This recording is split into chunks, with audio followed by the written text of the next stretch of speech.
é uma introdução à doutrina espírita proporcionada pela Rede Amiga Espírita, que tem por objetivo, tem por mote, por bússola, né? Divulgar, instruir e unificar. Divulgar quando divulga, instrui quando instrui, unifica. E Kardec já era preocupado com a unificação desde a sua época. Hoje, às 57ª introdução, nós vamos falar sobre o futuro da alma. E hoje é a parte 2.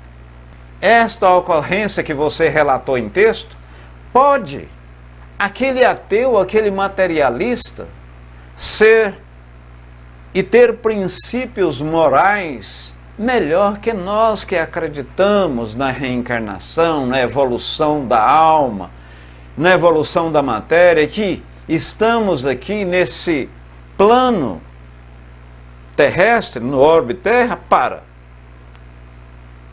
prosseguir com a nossa evolução. E aqui, nós estamos no segundo mundo dos 5, os quais Kardec relacionou. Aqui, mundo de prova e expiação.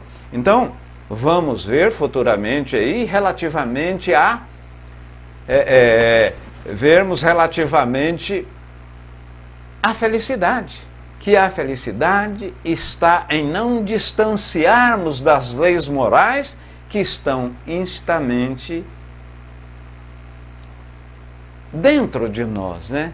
Então, Mário, tem muitas pessoas, por exemplo, eu sou um espírita, vou ao centro, estou aqui agora coordenando, deve ter nos lugares que estão nos assistindo agora mais de 200 ou 300 pessoas, e nós estamos falando, depreende que, o Décio, ele deve ter algum comportamento moral melhor que muitos aqui, longe disso. Eu até falo que o Décio fala em primeiro lugar por Décio mesmo, porque você fala hoje, repete amanhã, ressalta depois da manhã, você acaba melhorando. O Espiritismo é uma doutrina de posicionamento, de você... Quando você ressalta, coloca em caixa alta, sublinha comportamentos, você acaba modificando a personalidade, porque personalidade não é a soma dos comportamentos. Você fala hoje, ressalta amanhã, justifica depois, você acaba interiorizando. Então, amanhã ou depois, nós temos certeza, a gente tem certeza que será melhor do que ontem. Eu, em estudos anteriores, falava até que o Décio hoje é bem melhor do que há 5 ou 10 anos atrás. Quinta doutrina, a doutrina dos espíritos. A doutrina que tem 15 princípios, vai de mediunidade, de reencarnação, de evolução, que estamos aqui nesse mundo de prova e expiação, ou expiações, para, de uma certa forma, resgatar um débito contraído à vista pela bondade e benevolência divina, a gente pagar em prestações. Pagar em prestações. Boa noite, Rita de Cássia, em nome da qual eu cumprimento as demais pessoas que têm chegado. Então, a doutrina espírita diz o seguinte, que o verdadeiro espírita é aquele que combate as suas asperezas, as suas arestas, né? A cada dia, distanciando do vício e aproximando ou jogando para dentro de si virtudes. Então, nós espíritas não são aquelas pessoas boas, são aquelas pessoas que efetivamente querem melhorar. Quem vai ao centro, quem procura a sociedade espírita, quem procura aqui, por exemplo, nós estamos querendo jogar para dentro de nós princípios que vai contribuir com a nossa evolução. Porque a doutrina espírita, ela são 3 pilares. O primeiro pilar, ciência. O que é ciência? é o estudo da comunicação dos espíritos, que está no Livro dos Médiuns. A parte científica, que é o filosófica, né? Que é o questionamento de onde eu vim, o que eu estou fazendo e para onde eu vou. Você pergunta, está no Livro dos Espíritos. O desdobramento da parte científica e filosófica decorre o processo de aprimoramento moral que nós aqui no Ocidente denominamos, chamamos, designamos religião. Ah, Décio, mas então Kardec não falou que a doutrina espírita era uma religião? Sim, ele disse. E isso está muito bem consignado na conclusão 5 do Livro dos Espíritos. No penúltimo parágrafo ele disse o seguinte: a doutrina espírita é forte porquanto suas bases são assentadas na religião. Ela propugna a fé, acredita em Deus, e o homem, distanciando do mesmo, naturalmente ele é infeliz. Quanto mais ele coloca, pratica, tem fé, mais feliz ele é. Marinalva faz o seguinte questionamento: Décio, mesmo nessa vida nós sofremos em ver nossos familiares comportamento não satisfatório moralmente. Olha, e como nós, né, Marinalva? E você já pensou essas igrejas, essas religiões dogmatistas que advoga o princípio das penas eternas? Você morrer e a pessoa ficar lá sofrendo. Então, na doutrina espírita, falávamos nos estudos passados, não existe céu e inferno. Céu e inferno não existe em estado físico, mas consciencial. Quando você está propagando as leis divinas, quando você está fazendo o bem, está fazendo a caridade, você está no céu.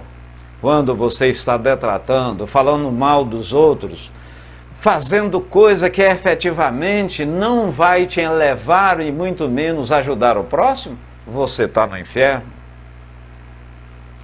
Marinalva Melo diz: criamos um irmão como filho e ficamos tristes com o comportamento desse irmão. Mas como eu sei que cada um, segundo as suas obras, né, tudo vai passar. Sim, e esse pensamento e essa afirmação, Marinalva, é extraordinário. Porque você não pode julgar. Ah não, aquele cidadão matou, é um serial killer, fez aquilo, ele bebe, ele faz isso, ele estupra, ele degola. Ora, eu também estive lá. Eu também passei. Nós fomos criados simples e ignorantes. Fomos criados como princípio inteligente. Fomos evoluindo, hoje nós estamos na escala humana. Depois de receber o selo da inteligência, da razão, né? Nós decidimos. Mas Deus ama aquele ladrão, ama aquela pessoa que estuprou, que matou, que degolou, tanto quanto nós. Por quê? Temos um destino. E qual é o destino, meus irmãos e admiradores da doutrina dos Espíritos? É sermos um dia felizes. Sermos espíritos evoluídos, estar no mundo dadivoso. E o que representa isso, Décio? Representa sermos assessores diretos de Deus. Então nós, como espírito crísticos, e ainda o seremos um dia, vamos ser assessores diretos de Deus e trabalhar na cocriação do universo. Então, isso que propugna a nossa doutrina, a doutrina dos espíritos. A alma, ou o espírito, na vida espiritual, ela está, ou é a consequência do que ela fez e foi aqui na Terra.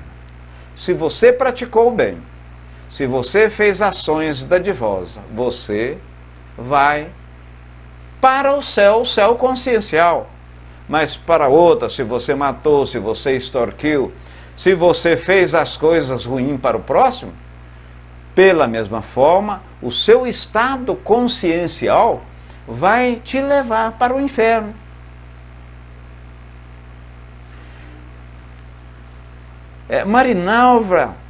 Marilena Frederico faz a seguinte contribuição. Notei que depois que comecei a frequentar a casa espírita e a ler o Evangelho, minha consciência me cobra mais. Quando eu erro, eu falo para mim mesmo, você está errada, Marilena, você está errada, então tento melhorar. Extraordinário. Quando a gente sabe do erro, que estamos cometendo algum erro, isso até em vício, já é 50% para, de uma certa forma, nós acabarmos com aquele erro, né, Marilena? Então, quando nós temos consciência, e essa consciência nós a internalizamos, já é praticamente o sanar do problema. O sanar do problema. E todos nós, através da doutrina espírita, através de várias outras doutrinas boas, porque não tem doutrina ruim, não existe uma religião que exorta-nos a seguir o caminho ruim, fazer o mal, mas amanhã ou depois já foi dito, não que as outras religiões vão acreditar em reencarnação, mas os princípios da doutrina espírita relativamente à evolução do homem, a ser melhor, a evolução da matéria e do espírito, cada religião, cada doutrina, cada sociedade religiosa vai jogando isso para dentro de si e praticando.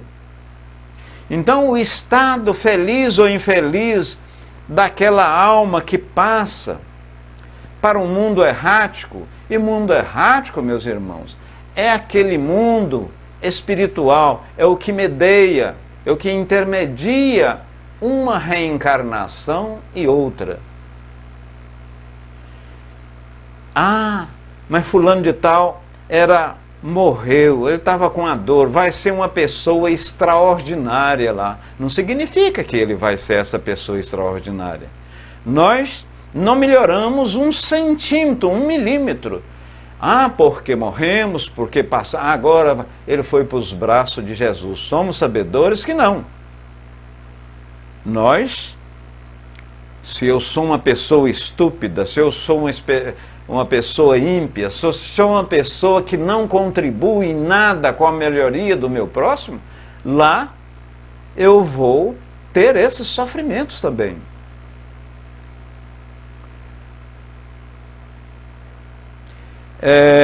Paulo Jorge da Conceição, ele fala e faz uma exortação que espera, inclusive, que esses centros espíritas e sociedades espíritas não vivem o igrejismo, né? Não vive o dogmatismo. E tem dentro do próprio espiritismo, há muito espiritualismo, acreditam em reencarnação, tem mediunidade, o passe, etc., mas que acreditam em imagem, acreditam assim, nessa parte dogmática também. Muito bem. Não há uma única imperfeição da alma que não importe em funestas e inevitáveis consequências. Como, pela mesma forma, não há alguma benécia, algum benefício que, pela mesma forma, tenhamos uma dádiva, tenhamos um benefício pela divina providência. Isso é verdade. Se fizermos o mal, pagamos por isso. Se fizermos a coisa ruim, também somos punidos. E esse punir não é céu e nem inferno. É a dádiva divina dando-nos a oportunidade de reparar. Em virtude da lei do progresso, que dá a toda a alma a possibilidade de adquirir o bem que lhe falta, como de despojar-se do que tem de mal. Ora, então a gente veio cá, estamos no mundo de prova e expiação, sobretudo para melhorarmos, né? Ou seja, reparar aquele mal que fizemos.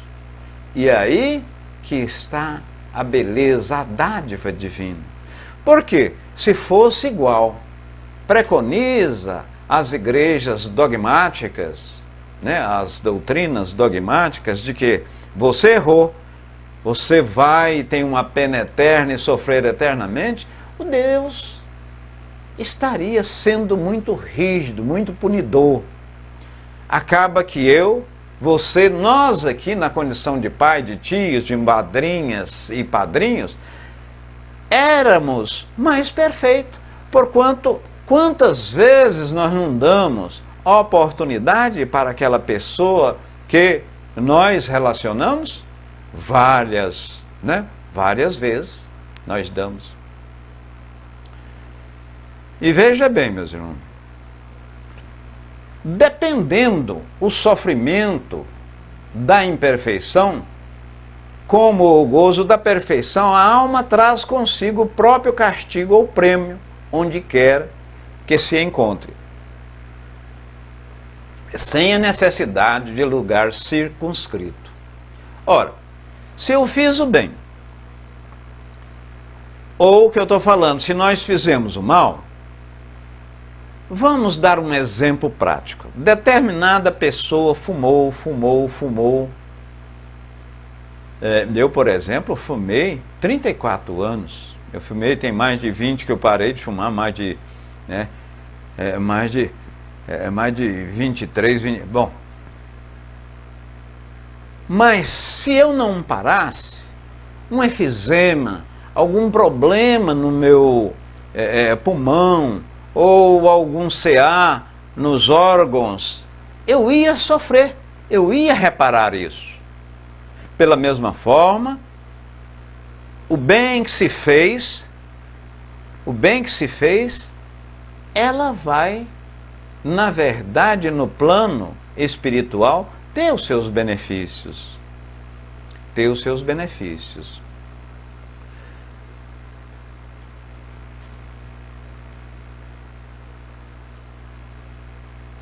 O bem e o mal que fazemos decorrem das qualidades que possuímos. Não fazer o bem quando podemos e, portanto, o resultado de uma imperfeição, né? Se toda imperfeição é fonte de sofrimento, o espírito deve sofrer não somente pelo mal que deixou de fazer, aliás, pelo mal que fez, mas também pelo bem que deixou de fazer. Ora, veja aí que nós falávamos inclusive que se você não faz um bem e tem a oportunidade de fazer esse bem, você o mal cometeu. Falávamos nos estudos anteriores que tinha determinada criança ou determinada pessoa idosa passando em um cruzamento e nós não passamos com ele pelo cruzamento e tínhamos condição de fazê-lo. Poderíamos descer do nosso veículo, dar esse benefício a essa pessoa e não fizemos. Não cometemos o mal, mas tínhamos condição de fazer o bem e o bem não foi feito, nós seremos punidos.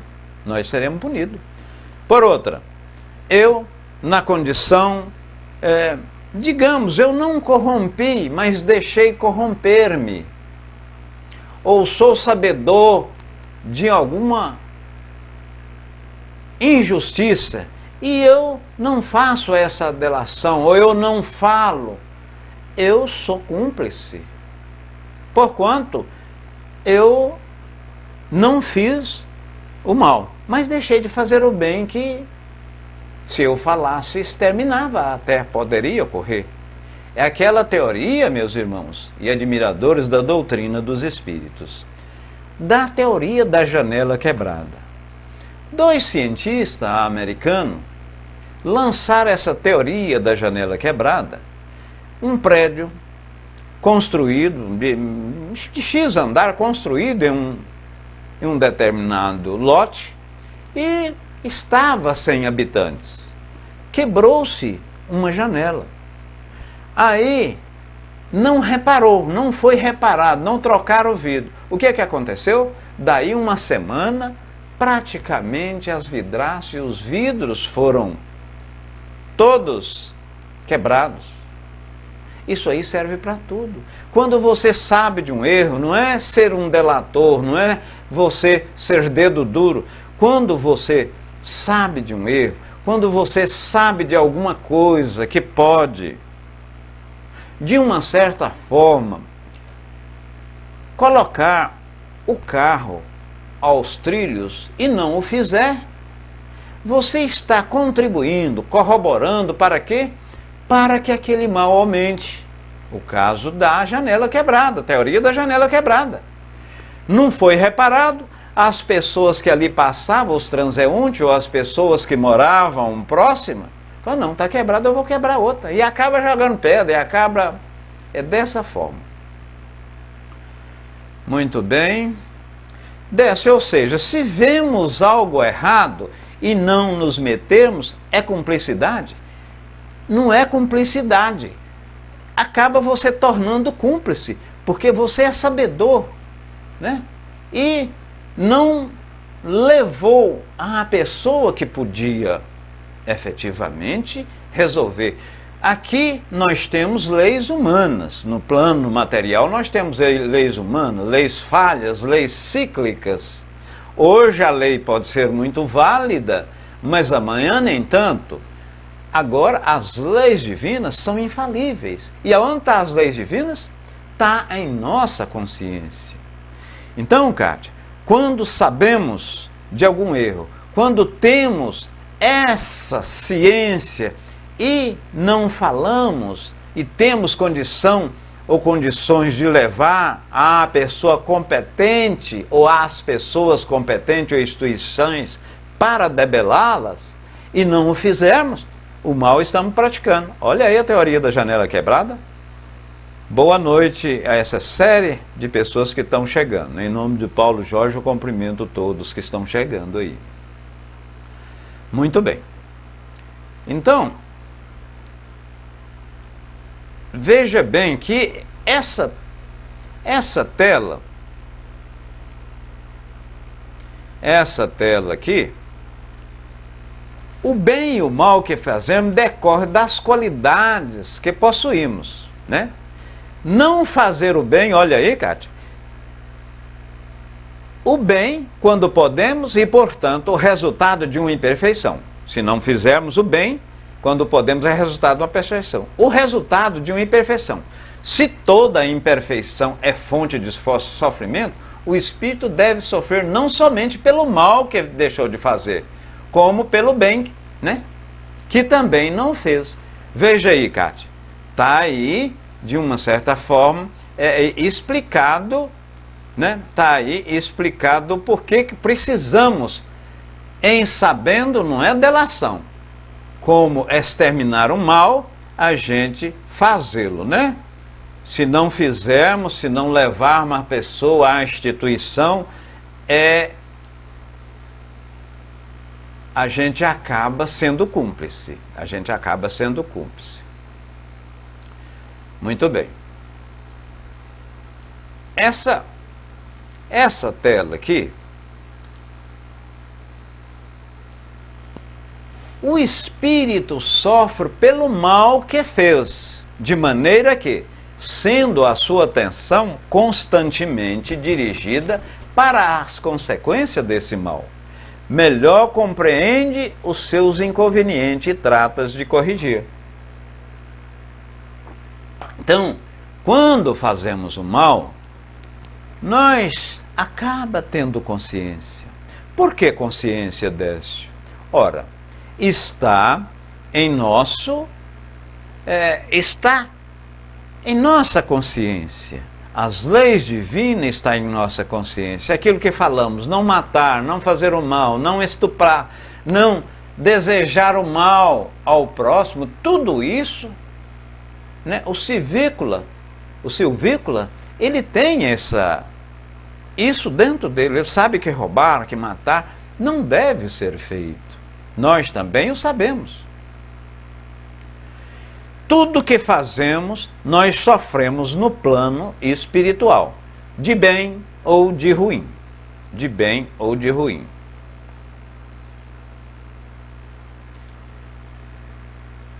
Sendo infinita a justiça de Deus, o bem e o mal são rigorosamente considerados, não havendo uma só ação, um só pensamento mau que não tenha consequências fatais, como na uma única ação meritória. Um só bom movimento da alma que se perca, mesmo para os mais perversos, por isso que constitui tais ações um começo de progresso. E nesse aspecto em si, é que a doutrina dos espíritos não advoga a eutanásia, mas para aí, Décio, a medicina disse que ele não teria condição de viver, não teria condição de viver 10 ou 15 dias a mais, nós estaríamos reduzindo esse sofrimento dele. Mas olha, talvez naqueles 10, 20 segundos, ele arrepende do que fez. Aquele espírito precisava daquele período, daqueles dias, daqueles minutos, daquela hora, para arrepender. E arrepender é o primeiro processo para a salvação. O espírito arrepende, ele, em função do arrependimento ao processo expiatório, ele sofre porque cometeu o mal e depois regenera pelo mal cometido. Veja bem aqui que não é simplesmente eu aceitar Jesus em meu coração para eu alcançar o reino dos céus, o reino de Deus. Marilena diz o seguinte, a Marilena Federico: poderia me explicar? Ouvi dizer que não há bala perdida e que ninguém morre antes da hora. Como fica o autor da bala perdida? Ou seja, um assassino acaba sendo uma vítima para que o outro desencarne? Quando a gente pega a letra e não extrai da letra, Marilena, o espírito que vivifica, a gente pode até, de uma certa forma, ora, como não há bala perdida, aquela pessoa veio com esse destino, não destino fatalista, porque não existe, mas veio para desencarnar desta forma. Uma terceira pessoa viabilizou através do tiro, então ele não deveria ser penalizado, ele deveria ser até elogiado e vivificado para um plano divino em função de ter feito com que aquela vítima, né, cumprisse o seu destino. Mas, na verdade, Jesus disse, o escândalo é necessário, então a bala foi necessária. Mas ai da mão daquele que o pratica. Muitas vezes em uma briga, e nós dois somos amigos ou não, e eu vim ali ferir, e até com ferimentos fatais, há o benefício para você em termos de evolução. Ah, Décio, mas você está falando? Sim, é aquele negócio que falávamos. Muitas vezes é necessário que andamos descalço para que, após um coche ou um espinho adentrar em nossos pés, a gente saber que precisa andar calçado. Mas a mão que cometeu o escândalo, esse sim.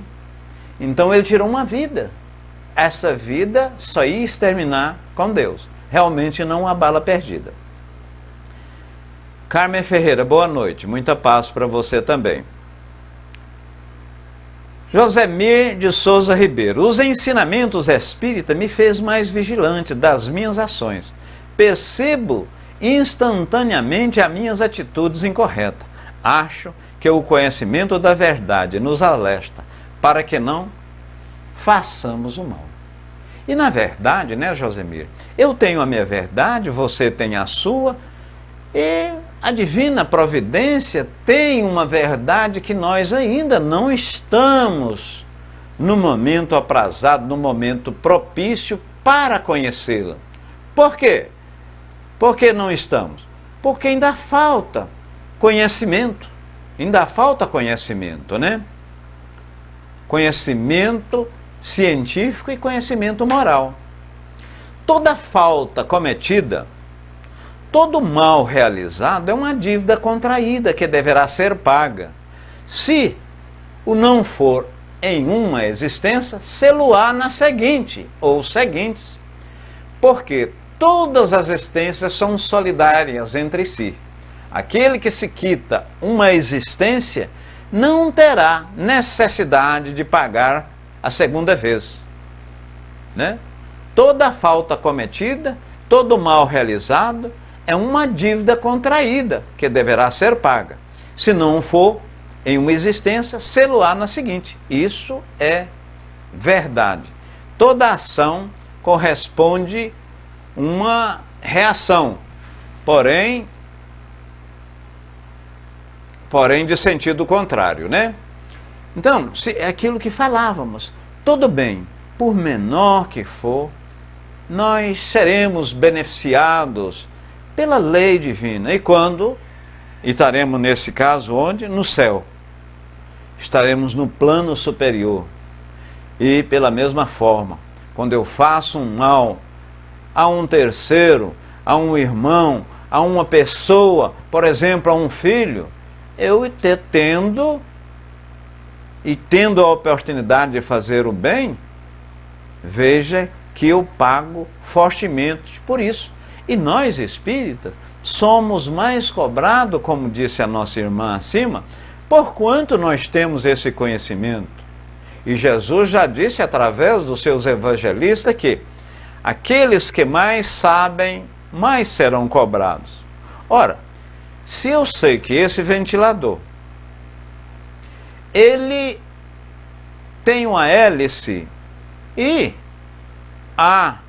dentro do mesmo está girando e colocar o dedo lá, naturalmente eu vou machucar. Eu cometo um erro muito maior do que uma criança que acha bonita a cor do ventilador, né, a tomada e coloca. Ela não tem esse conhecimento específico. Não tem esse conhecimento específico. Deixa eu descer a tela aqui.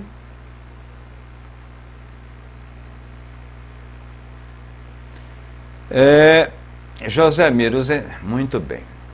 Então, dando sequência, meus irmãos,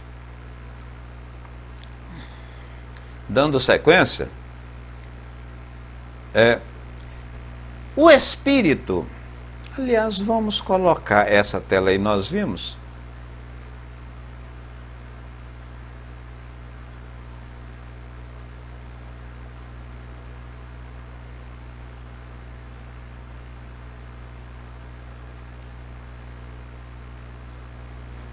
O espírito sofre, quer no mundo corporal, quer no espiritual. Há consequências de suas imperfeições. Na vida corpórea, são oriundas das nossas imperfeições. São expiações de falta de imperfeições. São expiações de faltas cometidas na presente ou em precedente existências, né? Ora, o que é isso? É aquilo que nós falávamos. O Décio era um fumante, e como de fato eu fumei, muitos anos. Se eu continuasse fumando, eu poderia ter um efizema ou algum mal nas vias respiratórias. E em função desse comportamento, eu naturalmente ia sofrer. E eu sofrendo, o que ocorria? Eu estava no inferno. Hoje, e há quase 3 décadas, quase 30 anos, eu parei de fumar. Quer dizer, posso ainda ter alguma coisa? Dizem que até 15 anos, mas hoje é praticamente como se eu não fumasse. Então, estou no céu relativamente a esse quesito. Mas nós estamos no orbe Terra para melhorarmos, para evoluirmos, para passar a borracha e corrigir uma série de erros que cometemos nessa ou em encarnações passadas. Nessa ou encarnações passadas, né, meus irmãos?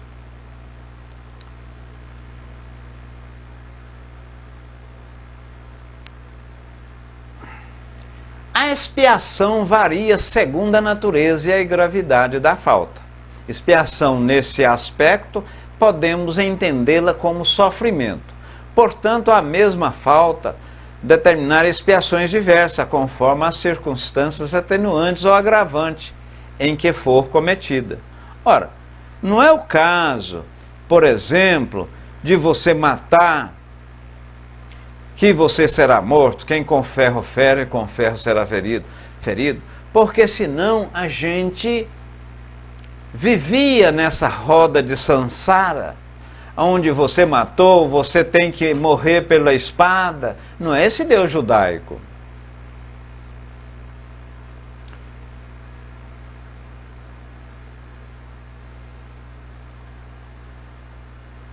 Veja bem, o Paulo Jorge faz a seguinte contribuição: arrependimento ou perdão. Arrepender-se é o fato de você negar para si próprio e prometer para si e per si deixar de fazer aquilo. Então eu pratiquei o mal, eu me arrependi. Depois do arrependimento, eu tenho processo expiatório. Eu expio, ou seja, eu sofro. E após eu sofrer, eu regenero, eu reparo. O perdão é a beneficência para com todos, indulgência para com as imperfeições do próximo e perdão das ofensas, né? Então, e quando você perdoa, Paulo Jorge, você ganha mais. Mas, Décio, mesmo quando a minha esposa, ela comete um adultério e o meu esposo também assim o faz, eu devo perdoá-la? Eu devo perdoá-lo? Paradoxalmente, sim. Você deve perdoá-lo esse erro, porque se você não o fizer, você fica com aquele rancor, com aquela mágoa. Dentro de onde? Dentro do seu íntimo, dentro do seu coração. Shakespeare disse o seguinte, que a mágoa é um veneno. É a mesma coisa de você tomar, quando você tem a mágoa, tomar o veneno e querer que a outra pessoa morra. Então é difícil, mas temos que perdoar. E quem perdoa é que ganha. Porque se você não perdoa, você tem uma amada, você tem um amor, você tem isso, e você tem plena consciência que o erro não foi da sua parte, você não o perdoa, você fica carregando aquilo, você fica remoendo, você fica com aquilo no coração. Ah, Décio, mas pela maneira que você fala, parece que as coisas são fáceis. Em absoluto, não são fáceis. Mas nós estamos aqui para perseverar, para fazer as coisas de forma correta, para evoluir. E Deus, na sua magnânima bondade e justiça, é tão bom que, se nós não fizermos as coisas certas nesse processo reencarnatório, Ele dá outra oportunidade. Nessa existência, nesse orbe Terra, como em outro orbe paralelo, outro orbe similar. Podemos vir até, dadas as nossas ações voltadas ao mal, vir até em um plano, em um mundo inferior que a Terra. Mas para aí, Décio, eu já li algum livro, e inclusive a própria obra de Kardec fala que o espírito não retrograda, não volta atrás. Se é que existe esse adjetivo, ele não evolui. Sim, ele não volta atrás em termos de evolução. Contudo, e para eu quebrar esse orgulho, quebrar essa empáfia, para eu ser mais... Boa noite, Vinícius, seja bem-vindo. Para eu ser mais humilde, posso escolher no plano errático, aquele que intermedia uma encarnação e outra, viver num mundo mais inferior que a Terra e contribuir com a evolução desse mundo.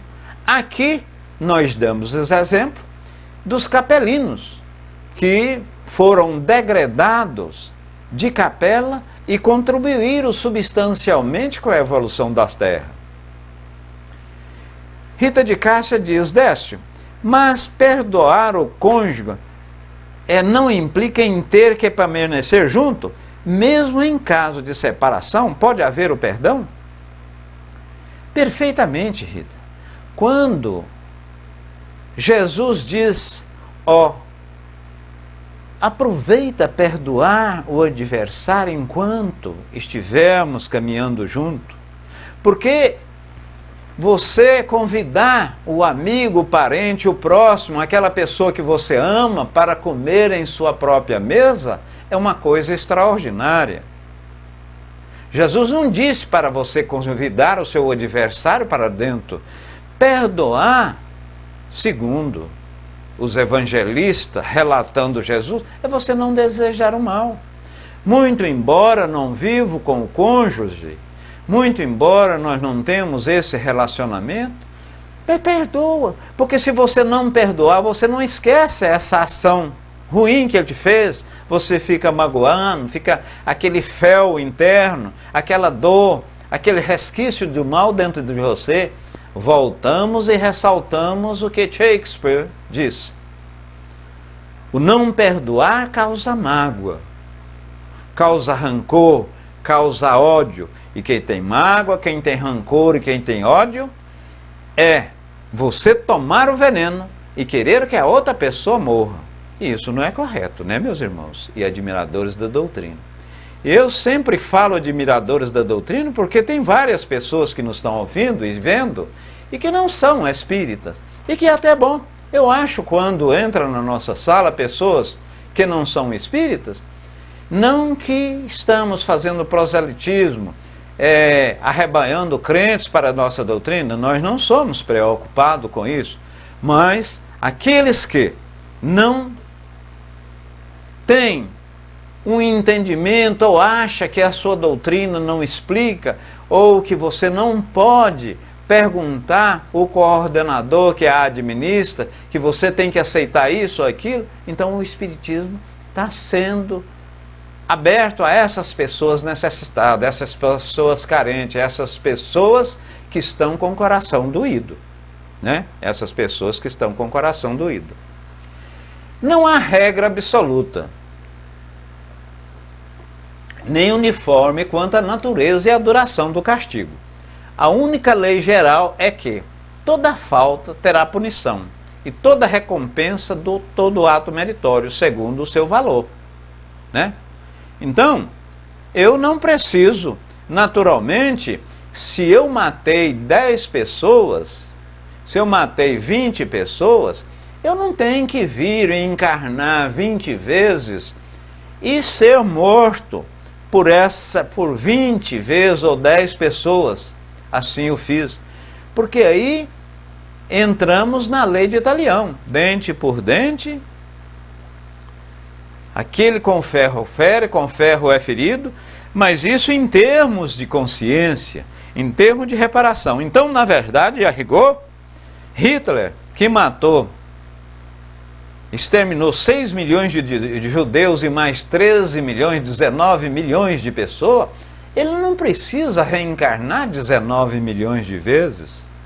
Ele pode, em uma reencarnação, reparar milhares, milhões de pessoas pelo seu próprio ato. E a reparação não é só nessa existência também não, né, meus irmãos? Veja bem, Vinícius Salles, eu ouvi uma história e ele chegou agora. Núcleo Chico Xavier, que é um casal que suportasse durante 50 anos e após o desencarne tiveram que começar os dois juntos tudo de novo. Isso pode ocorrer? Pode, perfeitamente. E pode ter sido, vocês conviveram, aquele casal conviveu 50 anos, mas no plano errático você planejou. O que é um planejamento? Planejamento é uma visão antecipada daquilo que vai ocorrer, do que vai acontecer. Eu, pela minha evolução, mesmo eu não tendo evolução, tenho assessores, espíritos protetores, anjos guardiães que me ajudam no planejamento desta nova existência. Eu posso, por exemplo, planejar vir cego aqui, essa existência, porquanto na próxima eu serei um oftalmologista e preciso da experiência da cegueira para eu ser um bom médico. Ora, então eu convivi, no caso específico, pelo Vinícius, eu convivi 40 anos, 50 anos, mas eu precisava de 10 anos com uma segunda esposa para ter alguma evolução naquilo que eu planejei, e pela mesma forma ela. E essa evolução não significa só coisas boas, eu viver bem. Muitas vezes tem aquele casamento sacrificial, tanto da parte do cônjuge feminino como masculino, vem para sofrer. E esse sofrimento redunda quase sempre em evolução. Eu digo não, Jesus assim o afirmou, nós estamos encarnados, nós estamos vivendo na carne, na família certa, tendo a esposa certa, os filhos corretos, as pessoas próximas, os parentes corretos, no lugar certo. Quando isso ocorre, e até Richard Simonetti diz que aquele plano A, sempre temos um plano B. Quando aquele plano A não deu certo, saca-se da manga o plano B. E o plano B também tem evolução. André Luiz, quando a mãe de André Luiz voltou, o pai de André Luiz era uma pessoa voltado à boemia, voltado às zonas, ao prostíbulo, voltado... E a esposa dele, no plano errático, combinou-se de voltar e novamente casar ou ser filha dele, eu não me recordo aqui. Mas veja que aquele coração grande, então, e ela estava num plano superior ao nosso lar, né? Superior a André Luiz. A primeira vez que houve a comunicação da dona Laura foi através da mediunidade. Mas existe mediunidade no plano espiritual perfeitamente. Então, para ela ter vindo ao nosso lar, ela tinha de compor-se perispiriticamente com o perispírito daquele mundo. E não era possível naquele momento. Então, através de um espírito, ela manifestou para André Luiz. E, posteriormente, houve a comunicação da mãe com o filho. Então, veja que não se passa de um mundo para outro. Então, veja aí, meu irmão, pode perfeitamente isso ocorrer. Perfeitamente isso ocorre. A duração do castigo depende da melhoria do espírito culpado. Nenhuma condenação por tempo determinado lhe é prescrita. O que Deus exige por termo de sofrimento é o melhoramento sério, efetivo e sincero. Décio, mas então aí caiu por terra a doutrina dogmática? Sim, porque lá diz o seguinte: se você errou, se você delinquiu, se você fez o mal, você vai para o inferno físico, onde as labaredas que não acabam, né, consome o corpo sem destruí-lo eternamente. Ou seja, aquele calor constante, aquela insatisfação, aquele sofrimento é por demais, é eterno, né? Não tem fim. Já a nossa doutrina diz que é a sua consciência. Naquele momento, e quantas vezes Clarence e sua comitiva chegava lá em nosso lar e dizia: vamos, André, vamos. E ele ainda não tinha melhorado, até que um dia ele sentiu e orou, pediu a divina providência, porque quer queira, quer não, nós todos ainda seremos espírito crístico. Seremos espírito do porte que Cristo foi há 4 bilhões de anos, há 4,5 bilhões de anos atrás. Hoje, naturalmente, como o processo evolutivo ele é constante, e o que é constante em nossa vida é a mudança, estamos mudando constantemente, né? Ele está bem superior do que era anteriormente. Núbia Ramiro, boa noite. Boa noite, Décio. Ainda não sou espírita, mas estou estudando para isso. A doutrina me deu muitas respostas depois que perdi meu irmão num acidente queimou de moto. Fiquei desolada e desacreditando de tudo. Veja bem, Núbia, na verdade você não o perdeu. Na verdade, essa ocorrência, ela foi para um melhoramento substancial do seu irmão, né? E, naturalmente, para o melhoramento das pessoas que com ele relacionava. Olha, você agora mesmo já fala: olha, eu estou estudando, eu estou sentindo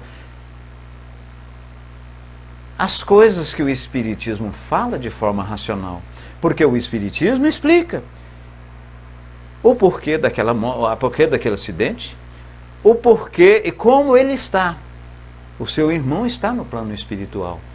Você deve lembrá-lo, tê-lo, mas assim no coração, lembrar das coisas extraordinariamente boas que ele fez. E quando você tiver a oportunidade, você sempre ore, sempre pense no bem e lembre das coisas que efetivamente entre vocês, entre ele e a família, redundou-se em bonança, redundou em beleza, redundou em coisas boas. Porque se você pensar: oh, como é que eu faço? Você me ajudava, eu estou tendo dificuldade com a minha mãe, com o meu pai, ou com um padre que você sempre ajudava. Se você pensar dessa forma, você cria uma malha de retenção, uma teia de retenção do mesmo no plano terráqueo, ou seja, no plano terra, que ele se obstacula, vamos dizer assim, o processo evolutivo dele. Pensa, queira bem, e quando sempre puder, ore. E o fato de você começar a frequentar um centro, uma sociedade espírita, ou mesmo essas nossas salas, é extraordinário. Marilene Frederico, será que quando falo que perdoei uma pessoa, mas quero ficar longe dela, eu perdoei de verdade? Ou estou mentindo para mim mesmo? Quem perdoa pode querer distância mesmo da outra pessoa? Ora, muito boa colocação, Marilene. Olha, Jonas, eu te perdoo disso e digo para o meu filho, mas eu não quero te ver nem pintado de ouro. Eu não quero te ver aqui. É você lá e eu aqui. Eu perdoei? Não perdoei. Eu perdoei com a boca, mas não perdoei com o coração. Não houve o perdão. O perdão é você esquecer daquela ofensa praticada. É não querer o mal para ele. Muito embora você não vai, muitas vezes, querer que o mesmo sente em sua mesa, almoce contigo, janta contigo, passe o final de semana, mas é não desejar o mal. Mário Domingos, lá de Portugal, Herculano Pires, já desencarnado, veio pedir ao Chico se podia ir aos planos mais elevados, porque precisava ir lá, lá de um médium, para poder entrar em contato com as esferas mais elevadas.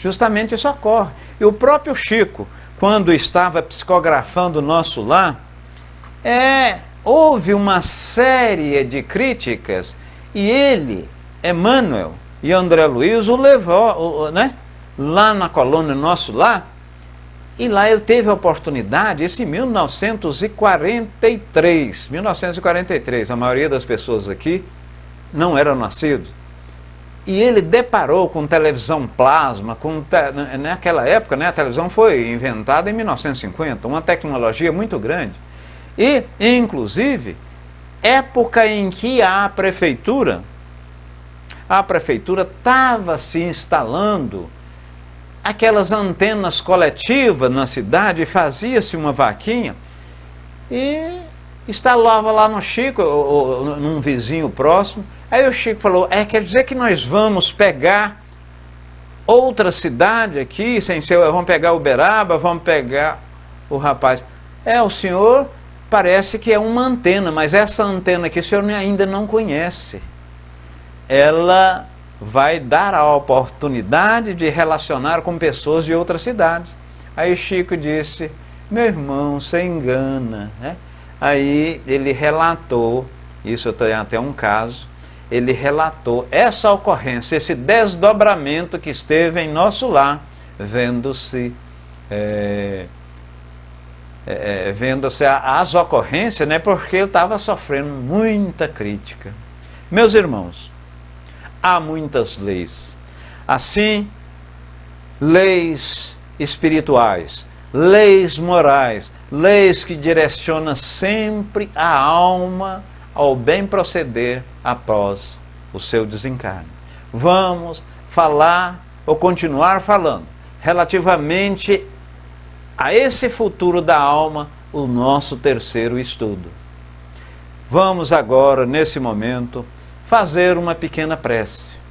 Prece hoje, prece agora, agradecendo toda a espiritualidade dos dois planos. Do plano desencarnado, que são milhares de espíritos que estiveram aqui, nos intuíram, nos inspiraram. Eu tenho certeza que dulcificaram o pensamento de muitos. A você, que não é espírita e está aqui, não há problema. Mas, tendo a oportunidade, continue frequentando a sala. E digo mais, abaixo de onde você está vendo esse vídeo, faça a inscrição na Rede Amigo Espírita,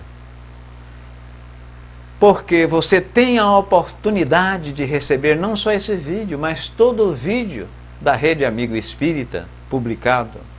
Então, meu Senhor Jesus Cristo e toda espiritualidade, dá-nos força, dá-nos vigor e que sejamos melhores do que hoje, melhores do que ontem e amanhã melhor do que hoje. E rogamos o nosso Criador, Deus, a Divina Providência e Jesus, nosso irmão maior, que autorize a espiritualidade toda aqui presente a fluidificar esta água, a colocar os bálsamos fluidificadores na molécula constante desse H2O, ou cada partícula, duas partículas de oxigênio para uma de hidrogênio, e torná-la um bálsamo, um remédio, e ao tomá-la, vamos debelar,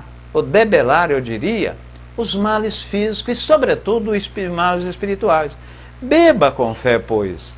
Se você vai dá-la, se você vai doá-la à sua sogra, seu sogro, seu marido, sua esposa, Décio, mas eu não peguei a água ainda, não tem problema. Pegue depois, eleve, pensa no que dissemos. Tenho certeza que a boa espiritualidade vai tornar esse mesmo líquido um remédio e debelar esses males, sobretudo físicos. Tome, pois, com muita fé. Adoro a doutrina espírita. Amo cada um de vocês, essas várias dezenas que estão, e amo, sobretudo, a nossa doutrina, ou seja, o Espiritismo. Paz, Tudo, mas tudo de bom mesmo. Abraço de várias voltas. Muita luz e paz.